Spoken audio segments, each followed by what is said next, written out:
Oke teman-teman, balik lagi. Kali ini kita bakal ngebahas tentang materi pneumonia lobaris.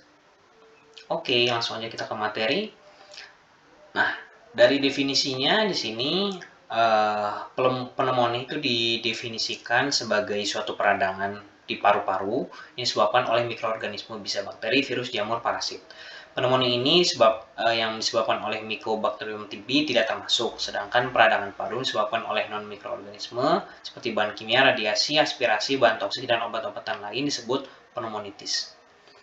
Oke, dasar diagnosisnya di sini yang pertama dari anamnesis itu terdapat demam, takikardi, bisa disertai menggigil dan berkeringat, batuk, mungkin non-produktif atau produktif mukoid, purulen disertai darah atau disebutnya rastis sputum, dan dapat disertai sesak. Pada pemeriksaan labnya di sini dapatkan leukositosis, shift to the left, pemeriksaan sputumnya gram positif atau negatif, pemeriksaan toraksnya gambaran infiltrat bisa lobar, lobuler atau segmental. Kemudian dari pemeriksaan fisiknya, sini ada takipne, penggunaan otot pernapasan, palpasinya VF-nya meningkat, perkusinya redup atau dal, ronhinya basah, dan VBS-nya meningkat. Untuk klasifikasinya di sini klasifikasi berdasarkan klinis dan epidemiologinya. Yang A itu community acquired pneumonia, adalah pneumonia yang didapatkan dari masyarakat pada kasus. Kemudian ada hospital acquired pneumonia HAP, ini pneumonia dari rumah sakit. Kemudian yang C itu pneumonia aspirasi atau anaerob, yang D itu pneumonia oportunistik, dan E itu pneumonia recurrent. Klasifikasi berdasarkan predileksi infeksinya ada pneumonia lobaris, bronchopneumonia, dan pneumonia interstisial. Klasifikasi berdasarkan gambar radiologinya ada pneumonia tipikal dan juga ada pneumonia atipikal. Untuk etiologinya itu disebabkan bakteri, ini daftar-daftar bakteri yang sering menyebabkan pneumonia dan juga virus. Virusnya misalnya virus influenza, ada sitomegalovirus, dan lain-lain. Untuk fungi, nah ini biasanya itu golongan Candida, Aspergillus, dan lain-lain. Untuk faktor risikonya di sini biasanya usia lansia, kemudian merokok, kemudian malnutrisi, kemudian ada penyakit yang menyerang sistem pernapasan, kemudian ada kelompok dengan ketidakmampuan untuk batuk, misal karena stroke, dan kelompok yang sedang terinfeksi di saluran pernafasannya. Kemudian secara ilmu kedokteran dasarnya, sini dari anatominya, dari sistem respirasi, itu dibagi menjadi pars conductorius dan pars terminal. Conductorius ada hidung, faring, laring, trachea, bronchus, bronchionus terminalis. Pars terminalis ada bronchionus respiratori, ductus alveolar, saccus alveolaris, dan alveoli.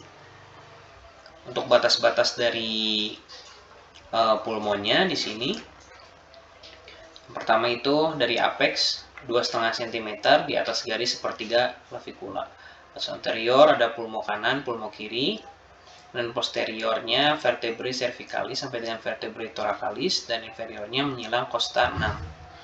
Untuk vaskulasi parunya, arteri ini ada truncus pulmonal dan arteri sekunder lobaris. Untuk venanya, di sini ada vena pulmonal superior dan inferior, dan kiri jantung.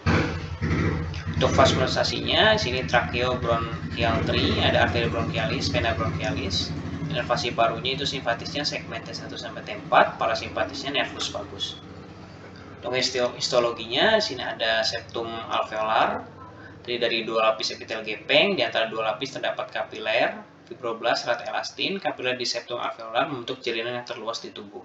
Jaringan ikatnya pada septum intraalveolaris merupakan salah satu tempat penumpukan cairan pada kondisi radang. Untuk fisiologinya, respirasi itu terdiri dari 3 tahap, ada ventilasi, difusi, perfusi. Jadi gangguan fisiologinya ini ada restriksi penurunan kapasitas atau volume paru dan juga obstruksi. Ini untuk mikrobiologinya, ini untuk bakterinya yang tersering. Nah ini untuk kingdomnya, klasifikasi masuk taksonominya. Kemudian untuk pemeriksaan penunjangnya, di sini yang pertama ada pemeriksaan lab hematologi merupati. Bisa terdapat leukositosis, shift to the left, LED-nya meningkat. Pemeriksaan sputumnya biasanya pada kasus tidak ditemukan BTA.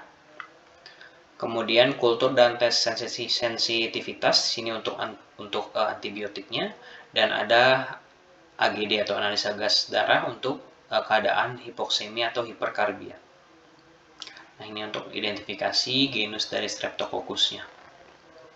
Dari bahan pemeriksaan, sediaan langsung gram, dan ini LAD 24 jam 37 derajat Celcius. Dites katalase negatif, itu tipe hemolisis, ada yang alfa, beta, dan gamma. Alfa itu seperti Streptococcus pneumoniae dan Haemolyticus atau viridan. Untuk yang betanya itu grup A biasanya, dan gammanya tidak ada tes khusus.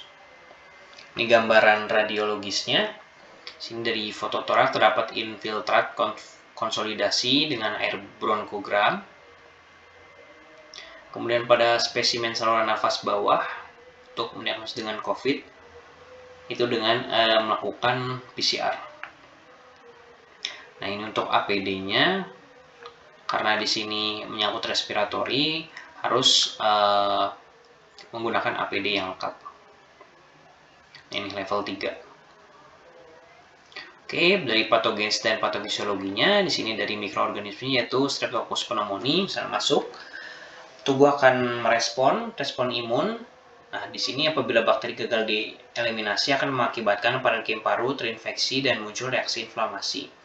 Kemudian akan melepaskan mediator-mediator seperti interleukin dan prostaglandin yang mengakibatkan demam, interleukin 8 mengakibatkan neutrofilia, kemudian prostaglandin dan leukotrien, dan histamin hipersekresi mukus. Peningkatan permeabilitas sehingga migrasi dari sel-sel radang, kemudian terjadi pemadatan parenkim paru.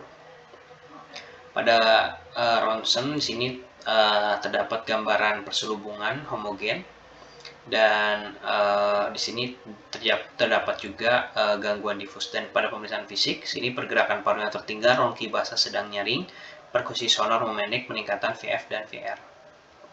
Kemudian ada sesak nafas, perfusi O2 menurun mengakibatkan PCH positif dan takipne. Ini fase-fase dari pneumonia.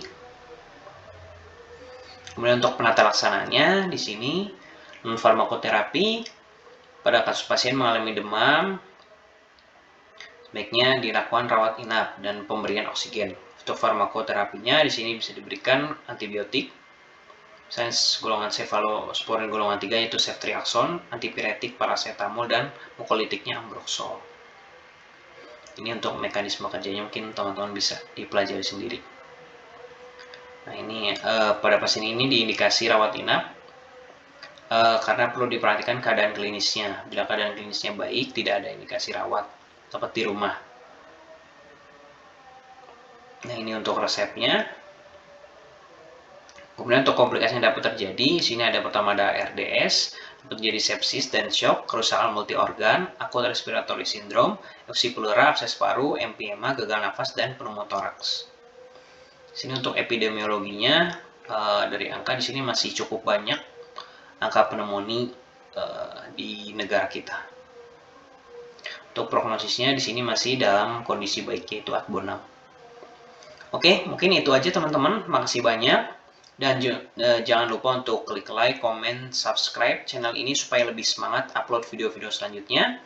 Terima kasih sudah menyaksikan. Sampai jumpa di video selanjutnya. Bye-bye.